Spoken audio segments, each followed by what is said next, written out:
नाही. गेल्यानंतर आपण किती जरी अश्रू ढाळले तरी त्यांची पूजा आपल्याला फक्त कुठं करावी लागते?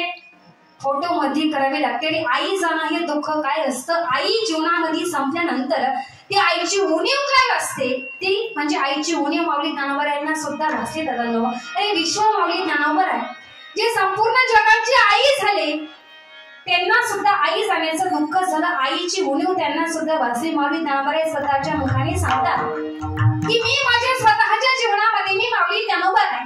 मी स्वतःच्या जीवनामध्ये मी विश्वाची माऊली झालो.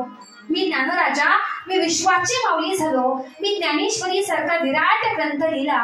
अमृत अनुभव चांगदेव 65 हरिपाठाची निर्मिती केली. परंतु मी जे सर्व केलं निर्बुद्ध प्राणी असणारा वेड्याच्या मुखामधून मी वेद बोलवले निर्जीव असणारी भिंत चालवली. एवढं सर्व जरी मी केलं असलं तरी माझं कौतुक करणारी आई माझ्या डोक्यावरून हात फिरवणारी जगासमोर माझी कौतुक करणारी आई माझी रुक्मिणी माता आणि माझे वडील विठ्ठलपंत आज हे कौतुक पाहण्याकरता या जगामध्ये जिवंत नाहीत. म्हणजे आई जाणं हे दुःख त्यांना सुद्धा भोगावं लागलं. आई जाणं हे दुःख काय असलं हे माऊली ज्ञानोबा यांनी सुद्धा उपभोगलं दादांनो. खरी अर्थाने जोपर्यंत आहे तोपर्यंत त्यांची किंमत करून अंतःकरणापासून त्यांची सेवा केली पाहिजे. एवढं जरी केलं तरी त्या ठिकाणी आपला परमार्थ सफळ झाला म्हणायला हरकत नाही दादांनो.